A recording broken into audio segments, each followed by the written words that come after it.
Welcome to A9 TV. ముందుగా headlines చూద్దాం.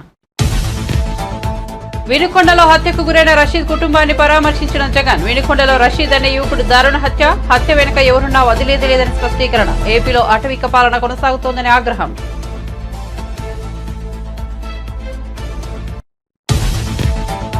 రేవంత్ రెడ్డి నేతృత్వంలోని కాంగ్రెస్ ప్రభుత్వ పాఠశాలల సమర్థతను పెంచేందుకు కీలక చర్యలు. పాఠశాలల నాణ్యత పెంపొందించేందుకు కొత్త విధానాలు. ప్రభుత్వ పాఠశాలను బలోపేతం చేసేందుకు 3 ఏళ్ల ప్రణాళిక సిద్ధం చేయాలని సీఎం సూచన. వైఎస్ఆర్సీపీ పాలనలో జరిగిన దారుణాలపై వారు ఆత్మ పరిశీలన చేసుకోవాలన్న ఏపీ బీజేపీ అధ్యక్షులు పురంధేశ్వరి. ప్రధానికి లేఖ రాసే ముందు 5 ఏళ్ల వైఎస్ఆర్సీపీ పాలనలో ప్రజలు పడ్డ ఇబ్బందులు జగన్ కు గుర్తు రాలేదా అని ప్రశ్న.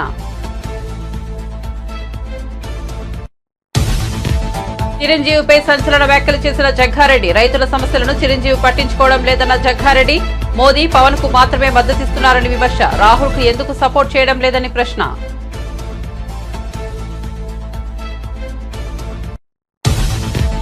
బంగాళాఖాతంలో వాయుగుండం 3 రోజుల పాటు ఏపీలో భారీ వర్షాలు. వాతావరణ హెచ్చరిక. వాయువు బంగాళాఖాతంలో వాయుగుండం. తీర ప్రాంతాల ప్రజలకు అప్రమత్తంగా ఉండాలని సూచన. ఉత్తర కోస్తా నౌకాశ్రయాలకు 3వ నెంబర్ ప్రమాద హెచ్చరికలు. మైక్రోసాఫ్ట్ లో సాంకేతిక సమస్యలు. బ్యాంకులు, విమానయాన సంస్థలు, టెలికాం రంగాలు ప్రభావితం. మైక్రోసాఫ్ట్ సేవల వైఫల్యం కారణంగా వివిధ రంగాలకు ప్రభావం ఉందన్న కేంద్ర మంత్రి రామ్మోహన్ నాయుడు.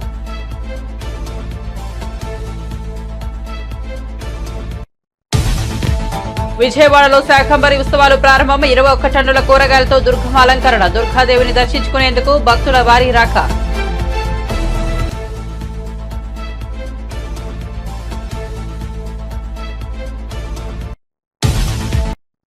ఇక వార్త వివరాల్లోకి వెళ్తే పల్నాడు జిల్లా వినుకొండలో రషీద్ అనే యువకుడు దారుణ హత్యకు గురికావడం తెలిసిందే. ఏపీ మాజీ సీఎం వైసీపీ అధినేత జగన్ వినుకొండలో రషీద్ ఇంటికి వెళ్లారు. తీవ్ర విషాదంలో ఉన్న రషీద్ కుటుంబ సభ్యులను పరామర్శించారు.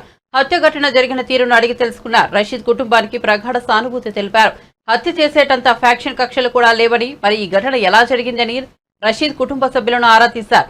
మీరన్నా వైసీపీ అన్నా రషీద్ కు ఎంతో అభిమానమని తల్లిదండ్రులు జగన్ కు వివరించారు. ఈ హత్య వెనుక ఎవరు ఉన్నా వదిలేది లేదని, రషీద్ కుటుంబానికి అండగా ఉంటామని ఈ సందర్భంగా జగన్ హామీ ఇచ్చారు. కూటమి ప్రభుత్వం అధికారం చేపట్టినప్పటి నుంచి దారుణాలు చోటు చేసుకుంటున్నాయని అన్నారు. తప్పుడు హామీలతో అధికారంలోకి వచ్చారని, ఒక్క హామీని కూడా నెరవేర్చలేదని విమర్శించారు. కాగా జగన్ రాకతో వినుకొండలో రషీద్ ఇంటి వద్ద భారీగా కోలాహలం నెలకొంది. గత 45 రోజులుగా రాష్ట్రంలో పరిస్థితి ఏమిటి అని చెప్పి ఒకసారి ఏ సామాన్యుడిని అడిగినా కూడా ఆ ప్రతి సామాన్యుడి నోట్లో నుంచి కూడా వచ్చే మాట ఒకటి, ఈ రాష్ట్రంలో లా అండ్ ఆర్డర్ లేదు, ఈ రాష్ట్రంలో ఆటవిక పాలన సాగుతా ఉంది, ఈ రాష్ట్రంలో తెలుగుదేశం పార్టీ వారు ఎవరైనా సరే, వాళ్ళు తెలుగుదేశం పార్టీ వారు అయితే చాలు, ఎవరినైనా కూడా వాళ్ళు పోయి కొట్టచ్చు, ఎవరి ఆస్తులైనా కూడా వాళ్ళు ధ్వంసం చేయొచ్చు, ఎవరినైనా హత్య చేయొచ్చు, ఎవరి మీదైనా హత్యా ప్రయత్నం చేయొచ్చు.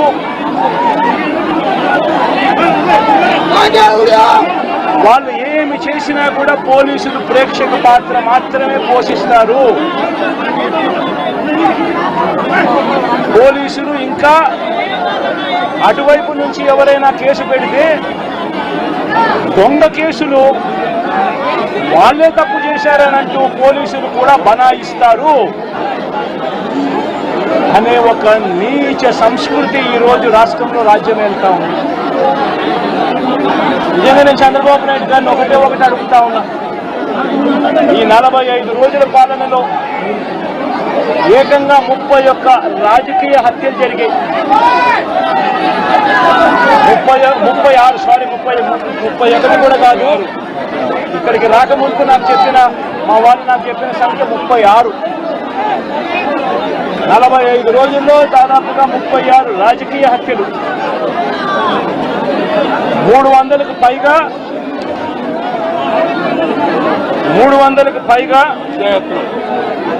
హత్యాయత్నాలు, 300కు పైగా హత్యాయత్నాలు.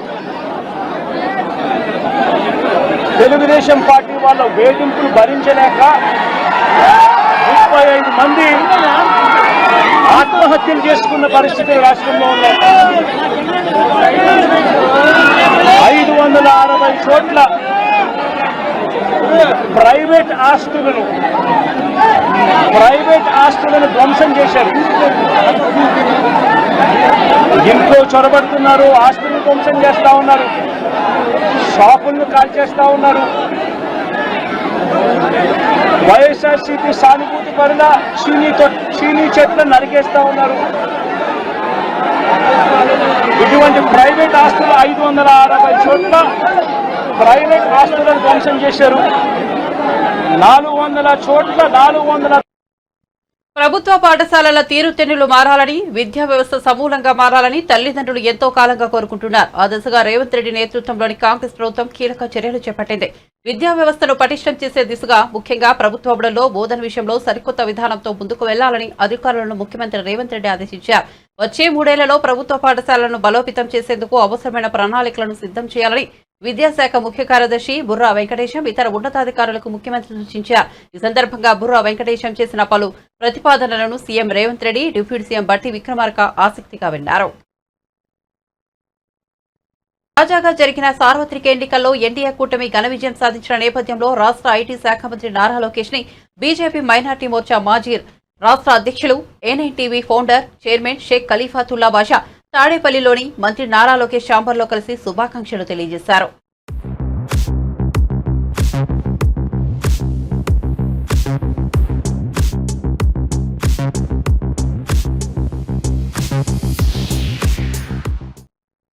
మెగాస్టార్ చిరంజీవిపై టీపీసీసీ వర్కింగ్ ప్రెసిడెంట్ జగ్గారెడ్డి సంచలన వ్యాఖ్యలు చేశారు.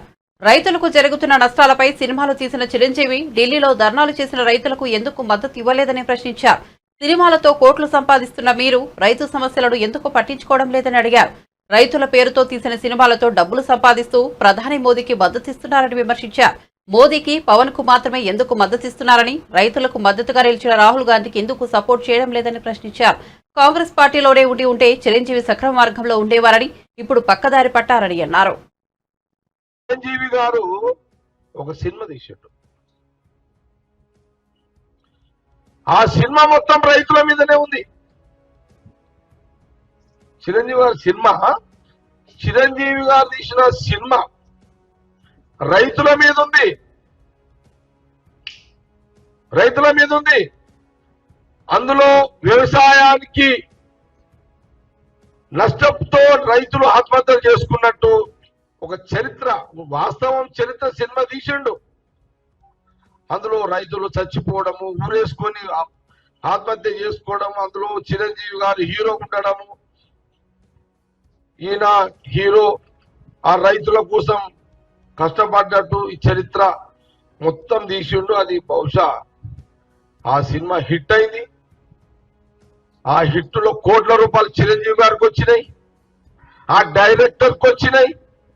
కానీ బాధ ఏంటంటే నడి రోడ్డు మీద రైతులు నెలలు నల్ల చట్టాల మీద బీజేపీ రైతులను మర్డర్ చేస్తుంటే, సినిమాల మర్డర్ చేస్తుంటే నువ్వు ఉద్యమం చేసినవి. నడి రోడ్డు మీద మర్డర్ చేసిన మోడీ ప్రభుత్వం రైతులను మర్డర్ చేసిన చిరంజీవిని వ్యతిరేకంగా ఢిల్లీకి పోయి ఎందుకు నిరసన చెప్పలేవు చిరంజీవి గారు అని అడుగుతున్నారు.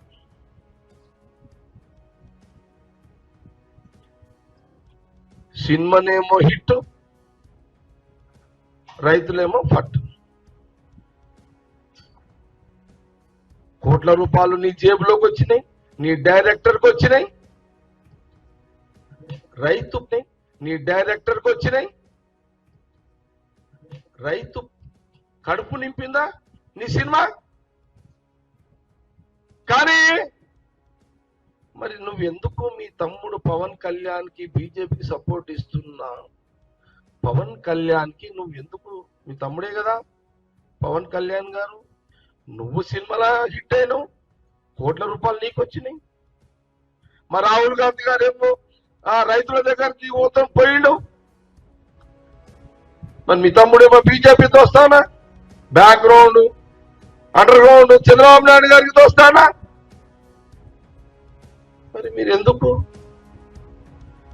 జగన్ పోలేడు ముఖ్యమంత్రి, ఢిల్లీకి జగన్ పోలేడు, ఢిల్లీకి చంద్రబాబు నాయుడు పోలేదు, చిరంజీవి పోలేడు, పవన్ కళ్యాణ్ పోలేడు. మీరు సినిమాలు తీస్తారు, హిట్ చేస్తారు, కోట్ల రూపాయలు మీరు సంపాదిస్తున్నారు.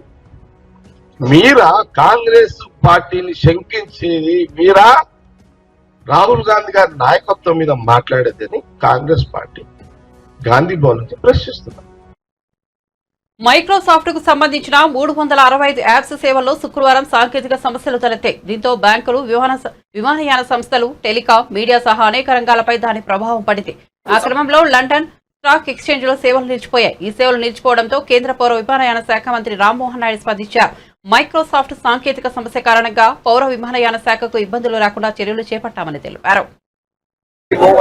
ప్రతి ఒక్కరు కూడా దాని మీద చర్యలు తీసుకుంటున్నారు. ప్రస్తుతానికి భారతదేశంలో దానికి సంబంధించి ఇబ్బంది లేదు. మరి ఇంకా ఏదైనా ఉన్నా సరే ఇమీడియట్ గా దాని మీద రియాక్ట్ అయి ప్రయాణికులకి ఎక్కడ ఇబ్బంది లేకుండా చర్యలు తీసుకుంటామని తెలియజేస్తున్నాం. ఎయిర్వేస్ కి సంబంధించి ప్రపంచ వ్యాప్తంగా మైక్రోసాఫ్ట్ తాలూకా సాఫ్ట్వేర్ ఒకటి అజూర్ అన్న సాఫ్ట్వేర్, క్లౌడ్ సాఫ్ట్వేర్, దాంట్లో చిన్న సమస్య వచ్చింది. దానివల్ల ప్రధానంగా అమెరికాలో ఉన్నటువంటి ఫ్లైట్స్ కి ఎక్కువ సమస్య వస్తుంది. నేను ఇప్పుడే మా తాలూకా సెక్రటరీతో కూడా మాట్లాడాను.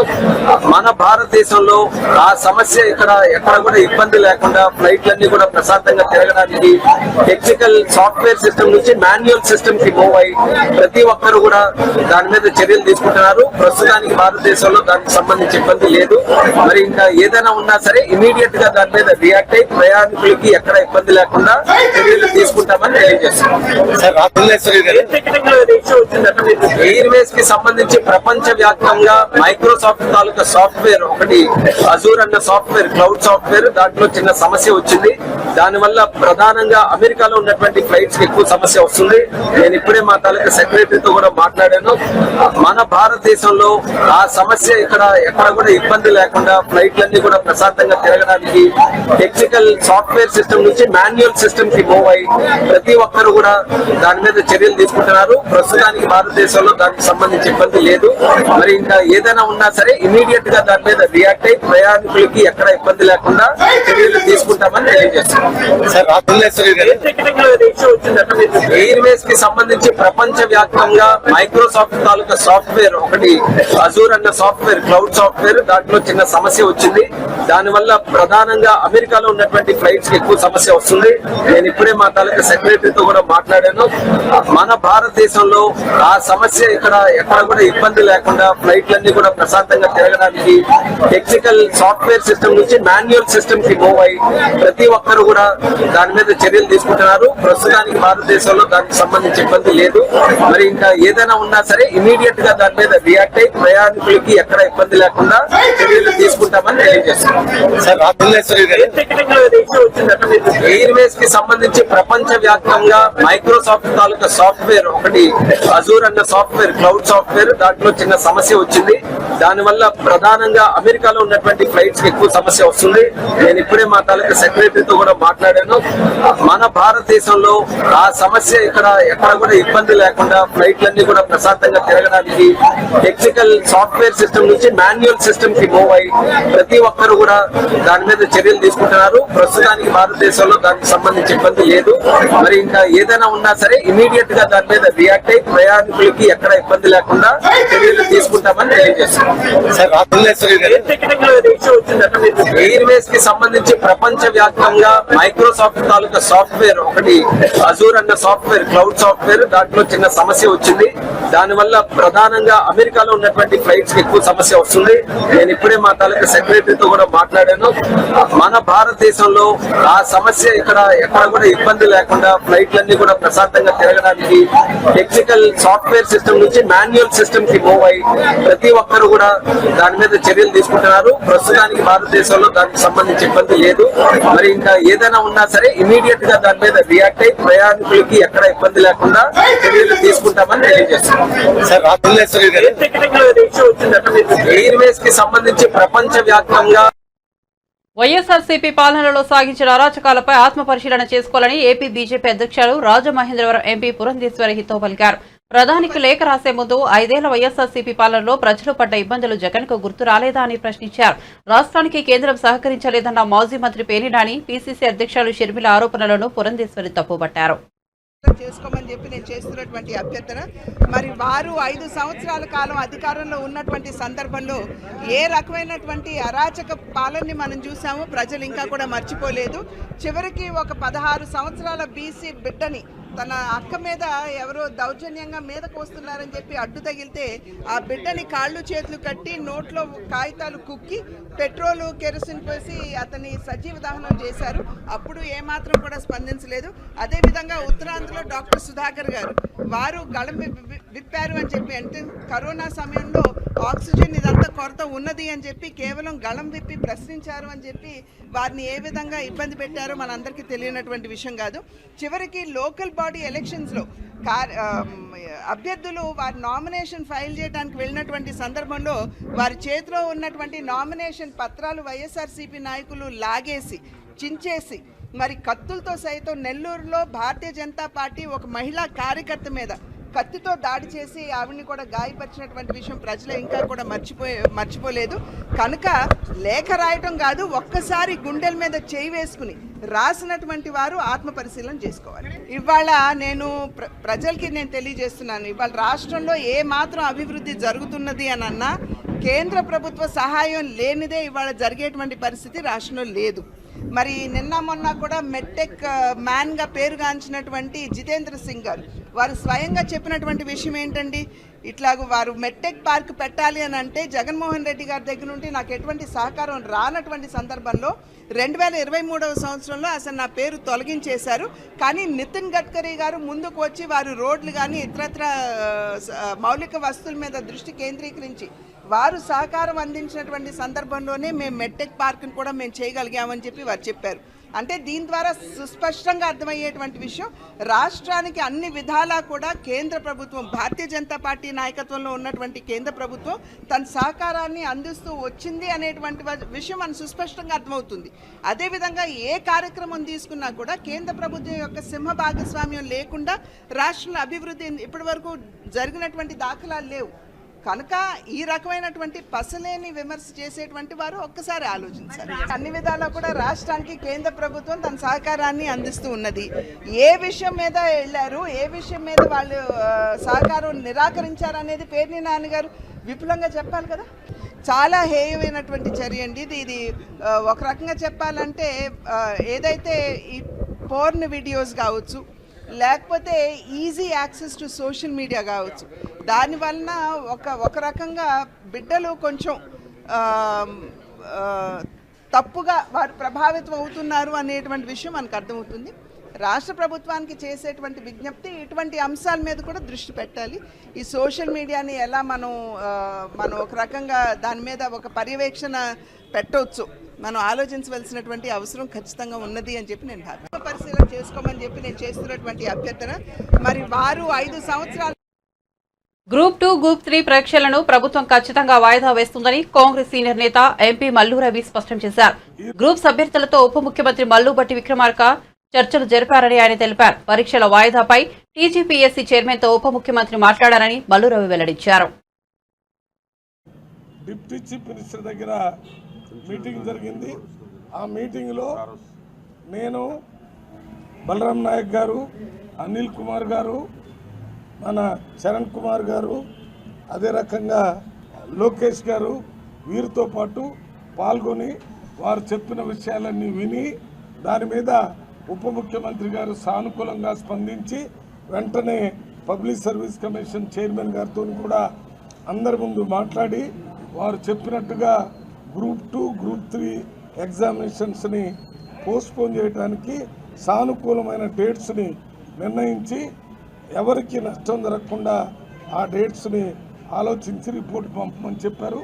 దాని విధంగా మరి పోస్ట్పోన్ జరిగేటటువంటి అవకాశం మరి 100కి 100 ఉంది. కాబట్టి ఎవరు కూడా నిరుద్యోగులు దీని మీద ఆందోళన చెందొద్దని, ఈ విషయంలో గత 10 రోజుల నుంచి చాలామంది విద్యార్థులతో మాట్లాడి ముఖ్యమంత్రి గారి దృష్టికి తీసుకుని వెళ్ళి ముఖ్యమంత్రి గారు కూడా దీని మీద ఆలోచన చేసి ముఖ్యమంత్రి గారు ఉప ముఖ్యమంత్రి గారు ఇవాళ ఉదయం దీని మీద పెద్ద ఎత్తున చర్చలు చేసిన తర్వాతనే వీళ్ళందరినీ ఉప ముఖ్యమంత్రి గారి దగ్గర కూర్చొని వారి అభిప్రాయాలు మొత్తం వినాలని, దానికి అనుగుణంగా సరైన నిర్ణయం తీసుకోవాలని నిర్ణయం తీసుకోవడం జరిగింది. అందులో భాగంగానే ఈరోజు ఈ రకంగా నిర్ణయం తీసుకున్నాం. మరి ఇక్కడికి వచ్చినట్టు విద్యార్థి సంఘాలు ఎవరైతే ఉద్యమం చేయాలనుకుని ప్రభుత్వం మీద ఒత్తిడి తీసుకుని రావాలని ఏదో ఎంతో కాలంగా మరి చదివి ఇబ్బంది పడతామనేటటువంటి వాళ్ళందరి యొక్క ఆలోచన తీసి ఇది ప్రజాప్రభుత్వం, ప్రజల ప్రభుత్వం, మీ ప్రభుత్వం, మీరు మీ అభిప్రాయాల్ని గౌరవించే. పల్నాడు జిల్లా వినుకొండలో జరిగిన హత్యపై ఎమ్మెల్యే జీవి ఆంజనేయులు స్పందించారు. వ్యక్తిగత కక్షలతో జరిగిన హత్యను పార్టీలకు ముడిపెట్టడం సరికాదని మండిపడ్డారు. వైఎస్ఆర్సీపీ నేతలు శవరాజకీయాలు మానుకోవాలని హెచ్చరించారు. మృతుడు రషీద్, నిందితుడు జిలాని ఇద్దరు వైఎస్ఆర్సీపీకి చెందిన వ్యక్తులేనని, వారిపై కేసులున్నాయని తెలిపారు. వారిద్దరి మధ్య ఉన్న వైరాన్ని వైఎస్ఆర్సీపీ మాజీ ఎమ్మెల్యే బొల్లా బ్రహ్మనాయుడు, ఆయన అనుచరుడు ఖాన్ పెంచి పోషించారని ఆరోపించారు. జిలాని ఇంటిపై రషీద్ దాడి చేసినప్పుడే కఠినంగా వ్యవహరించి ఉంటే ఈ హత్య జరిగేది కాదన్నారు. బ్రహ్మనాయుడు ఎమ్మెల్యేగా ఉన్న సమయంలో గంజాయిని ప్రోత్సహించడం వల్లే నియోజకవర్గంలో ప్రస్తుతం దారుణాలు జరుగుతున్నాయని ధ్వజమెత్తారు. ఈ ఘటనకు సంబంధించి నిందితులపై కఠిన చర్యలు తీసుకోవాలని పోలీసు ఉన్నతాధికారులను కోరినట్లు ఎమ్మెల్యే జీవి ఆంజనేయులు తెలిపారు. ఈరోజు ప్రజలందరికీ ఒక విజ్ఞప్తి చేస్తున్నాం. తెలుగుదేశం ప్రభుత్వం అధికారంలోకి వచ్చింది, ముఖ్యమంత్రి చంద్రబాబు నాయుడు గారు ఈరోజు రాష్ట్రంలో ఎక్కడ కూడా శాంతి భద్రతలకి విఘాతం కలగకూడదు, సమర్థవంతంగా శాంతి భద్రతలు ఇవ్వాలనేది ఈరోజు తెలుగుదేశం ప్రభుత్వం యొక్క లక్ష్యం. ఈరోజు వినుకొండలో తొలి ఏకాదశి పండగ రోజు ఒక దారుణమైనటువంటి హత్య జరగటం చాలా చాలా బాధాకరం.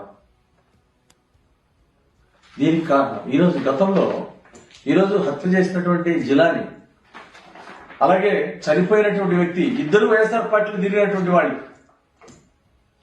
వైఎస్ఆర్ పార్టీ గ్యాంగ్ లో తిరిగినటువంటి వాళ్ళు, అలాగే వైఎస్ఆర్ పార్టీ లీడర్లతో తిరిగినటువంటి వాళ్ళు, హత్య చేసిన ఆయన అలాగే హత్య గావించబడ్డ ఆయన ఇద్దరు వైఎస్ఆర్ పార్టీలో తిరిగినటువంటి వాళ్ళు. వాళ్ళిద్దరి మధ్య వ్యక్తిగతంగా గొడవలు ఉన్నాయని చెప్పేసి గతంలో జిలానీ మీద అటెంప్ట్ మర్డర్ కేసు నమోదయ్యింది. వీళ్ళిద్దరి మధ్య కేసులు నమోదైంది. అప్పుడు ఇది వ్యక్తిగత కారణాలను మీరు శవ రాజకీయాలు ఏ విధంగా చేస్తారు? మీరు వ్యక్తిగత రాజకీయాల్ని పార్టీలకు ఏ విధంగా చుడతారు? సిగ్గుందా మీకు? వ్యక్తిగత రాజకీయాల్ని పార్టీలు చుట్టడం చాలా దుర్మార్గం. ప్రజల అమాయకులు అనుకోవద్దు. ఈరోజు ఈ శవ రాజకీయాలు ఇప్పుడైనా మానుకోండి. ప్రజలు చిత్తుగా ఓడించిన తర్వాతైనా మీకు బుద్ధి రాకపోవడం చాలా బాధాకరం. గతంలో బాబాయ్ హత్యని మీరు ఎట్లయితే దుష్ప్రచారం చేశారో, ఈరోజు మీ పార్టీ కార్యకర్తలు హత్య చేసినా అది తెలుగుదేశం పార్టీ మీద బురద జల్లటం, శవ రాజకీయాలు చేయటం, ఇది ఎంతవరకు సమంజసం అని అడుగుతున్నా నేను. ఇప్పటికైనా శవ రాజకీయాలు మానుకోండి. ఇది చాలా దుర్మార్గం. సిగ్గుపడాలి. ఇలాంటి శవ రాజకీయాలు చేయడానికి చాలా సిగ్గుపడాలా? ఏది ఏమైనా సరే ఇలాంటి హత్య జరగడం చాలా బాధాకరం. దీన్ని కఠినంగా వ్యవహరిస్తుంది తెలుగుదేశం ప్రభుత్వం. ఎవరైతే ఈ దాడికి హత్యకు పాల్పడ్డారో, ఎవరైతే ఉన్నారో వాళ్ళందరినీ కూడా కఠినంగా శిక్షిస్తాం. అధికారులకు ఆదేశించడం జరిగింది. ఈ హత్య నేరంలో ఎవరెవరికైతే సంబంధం ఉందో వాళ్ళందరి మీద కఠినంగా వ్యవహరించాలి, అందరిని అరెస్ట్ చేయాలి, కఠినంగా శిక్షించాలని చెప్పేసి మేము అధికారులు ఎస్పీని కోరాం. ఎస్పీ గారు కూడా నిష్పక్షపాతంగా ఈ కేసులో వ్యవహరిస్తున్నారు. పాత గొడవలు ఓ పార్టీలో వైఎస్ఆర్ పార్టీలో ఇద్దరు పనిచేసినటువంటి వాళ్ళు, అలాంటిది తెలుగుదేశం పార్టీకి చుడతారా? శవ రాజకీయాలు చేస్తారా? ఇది చాలా సిగ్గుసేటు. విజయవాడ శ్రీ దుర్గా మల్లేశ్వర స్వామి దేవస్థానంలో ఇవాంటి నుంచి శాకంబరి ఉత్సవాలు ప్రారంభమయ్యాయి. 21 టన్నుల కూరగాయలు, ఆకుకూరలు, పండ్లు, నిమ్మ, ఆపిల్ కాయలతో అమ్మవారిని అలంకరించారు. దేవస్థానం ప్రాంగణం శ్రీ అమ్మవారి ఉపాలయాలలోని దేవతామూర్తులకు, ఉత్సవమూర్తులకు కూరగాయలు, పండ్లతో ఆలయ అర్చకులు అలంకరణ చేశారు. ఇవాల్టి నుంచి 3 రోజుల పాటు ఇంద్రకీలాద్రిపై కూరగాయలు, ఆకుకూరలు, పండ్లు అలంకరణతో దుర్గమ్మ దర్శనమివ్వనున్నారు. అదేవిధంగా ఆలయ ప్రాంగణాన్ని కూరగాయలు, పండ్లు, నిమ్మకాయలతో అలంకరించారు. దుర్గాదేవిని దర్శించుకునేందుకు భక్తులు పెద్ద సంఖ్యలో తరలి వస్తున్నారు. వారికి అవసరమైన మౌలిక ఏర్పాట్లను ఆలయ అధికారులు అందుబాటులో ఉంచారు. ఆలయంలో భక్తులకు ఇబ్బంది తలెత్తకుండా చేపట్టిన ఏర్పాట్లను ఈవో రామారావు పర్యవేక్షించారు. 3 రోజుల పాటు జరిగే ఈ మహోత్సవాల్లో హోమాలు, ప్రత్యేక అర్చనలు జరుగుతాయి. కూరగాయలతో వండిన కదంబ ప్రసాదాన్ని భక్తులకు పంపిణీ చేస్తారు. తిరుమల శ్రీవారి దర్శనార్థం ఆంధ్రప్రదేశ్ హోంమంత్రి వంగల్పూడి అనిత తిరుపతికి చేరుకున్నారు. కూటమి కార్యకర్తలు హోంమంత్రికి అలిపిరి వద్ద స్వాగతం పలికారు. అనంతరం అలిపిరి నుంచి తిరుమలకు కాలినడకన ఆమె బయలుదేరి వెళ్లారు. అలిపిరిలోని తొలిమెట్టు వద్ద కొబ్బరికాయలు కొట్టి కాలినడక ప్రారంభించారు. శుక్రవారం రాత్రి తిరుమలలో బస చేసి శనివారం ఉదయం ఆమె వెంకటేశ్వర స్వామిని దర్శించుకోనున్నారు. గోవిందనామస్మరణతో ఎప్పుడు కూడా ఉండే ఈ వెంకటేశ్వర స్వామి ఆలయం ఎప్పుడు కూడా పూజా కార్యక్రమాలతోని ఆధ్యాత్మిక చింతనతోనే ఎప్పుడు ఉండాలి తప్పించి రాజకీయంగా ఎప్పుడు కూడా దీన్ని కలంకితం చేయకూడదనే ఉద్దేశంతోనే నేను ఏ రోజు కూడా బయట రాజకీయాలు మాట్లాడను అని చెప్పి చాలా క్లియర్గా చెప్పాను. కొండ మీద రాజకీయాలు మాట్లాడనని కూడా చెప్పాను. అందులో భాగంగానే ఒకటే చెప్తున్నాను, ఆ వెంకటేశ్వర స్వామి దయ ఈరోజు మా అందరి మీద, ముఖ్యంగా చంద్రబాబు నాయుడు గారి మీద, ఎన్డీఏ కూటమి అందరి మీద ఉండి మంచి పరిపాలన అందించడంలో ఆ దేవదేవుని ఆశీస్సులు ఉండాలని మనస్ఫూర్తిగా చూశానండి. యాక్చువల్గా నేను చూసినప్పుడు ఒక సైడ్ని యాక్చువల్గా వాళ్ళకి కొండవాలు ఉంది. కొండవాలు దగ్గర కనీసం ఒక ఫెన్సింగ్ లాంటిది ఏదైనా ఉండుంటే డెఫినెట్గా అటు నుంచి ఏదైనా క్లోరమోగలు రావటం కానీ, రేపు పొద్దున వర్షం పడినప్పుడు బురద కూడా ఎక్కువైపు రావటం కానీ జరగకుండా ఉండాలంటే ఒక ఫెన్సింగ్ అంటూ వేయాలి. లాస్ట్ టైం నాకు తెలిసి చంద్రబాబు నాయుడు గారి గవర్నమెంట్లో 10 కోట్లు దానికి శాంక్షన్ అయింది. బట్ మొన్న గవర్నమెంట్ వచ్చిన తర్వాత అది కూడా ఎక్కడ కూడా వేసిన పరిస్థితి కనిపించలేదు. కాకపోతే నాకు దారిలో వచ్చేటప్పుడు కనిపించిన దుడ్డు కర్రలు కనిపించినాయి. ఏంటి కర్రలు అని అడిగాను అనమాట. ఇవేనండి పులులు కొట్టబోయే కర్రలు, వీటికి స్టిక్కర్లు అంటించి ఆ రోజు మా అందరికీ ఇచ్చారండి అని దారిలోని నడకదారిలో ఉన్న భక్తులు కొంతమంది నాకు చూపించడం కూడా జరిగింది. అయితే అదే నవ్వుకున్నాం మేమందరం కూడా. అంటే పులిని కర్రతో కొట్టే సంస్కృతిని తీసుకొచ్చారు లాస్ట్ గవర్నమెంట్. వాయువ్య బంగాళాఖాతంలో ఏర్పడిన వాయుగుండం ప్రభావంతో ఆంధ్రప్రదేశ్లో మరో 3 రోజులు భారీ వర్షాలు కురుస్తాయని వాతావరణ శాఖ అధికారులు తెలిపారు. రాగల 24 గంటలు తీర ప్రాంతాల ప్రజలు అప్రమత్తంగా ఉండాలని సూచించారు. ఉత్తర కోస్తాలో కళింగపట్నం నుంచి కాకినాడ వరకు ఉన్న నౌకాశ్రయాలకు 3వ నెంబర్ ప్రమాద హెచ్చరిక జారీ చేశామని తెలిపారు. బులెటిన్ ముగించే ముందు హెడ్లైన్స్ మరోసారి చూద్దాం. వినుకొండలో హత్యకు గురైన రషీద్ కుటుంబాన్ని పరామర్శించిన జగన్. వినుకొండలో రషీద్ అనే యువకుడి దారుణ హత్య వెనుక ఎవరున్నా వదిలేది లేదని స్పష్టీకరణ. ఏపీలో అటవిక పాలన కొనసాగుతోందని ఆగ్రహం.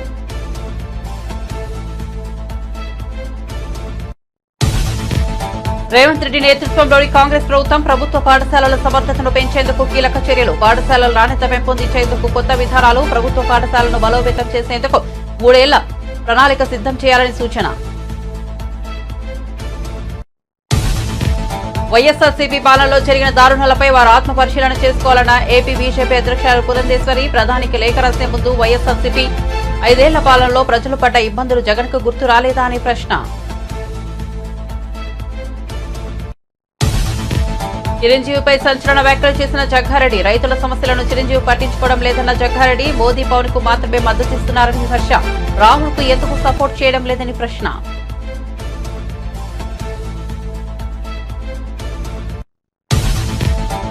బంగాళాఖాతంలో వాయుగుండం 3 రోజుల పాటు ఏపీలో భారీ వర్షాలు. వాతావరణ శాఖ హెచ్చరిక. వాయువ్య బంగాళాఖాతంలో వాయుగుండం. తీర ప్రాంతాల ప్రజలకు అప్రమత్తంగా ఉండాలని సూచన. ఉత్తర కోస్తా నౌకాశ్రయాలకు 3వ నెంబర్ ప్రమాద హెచ్చరికలు. మైక్రోసాఫ్ట్ లో సాంకేతిక సమస్యలు. బ్యాంకులు, విమానయాన సంస్థలు, టెలికాం రంగాలు ప్రభావితం. మైక్రోసాఫ్ట్ సేవల వైఫల్యం కారణంగా వివిధ రంగాలకు ప్రభావం ఉందన్న కేంద్ర మంత్రి రామ్మోహన్ నాయుడు.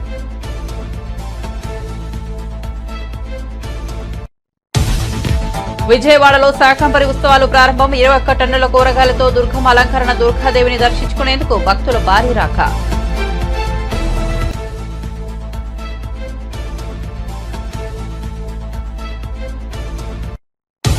మరిన్ని అప్డేట్స్ కోసం చూస్తూనే ఉండండి A9 TV.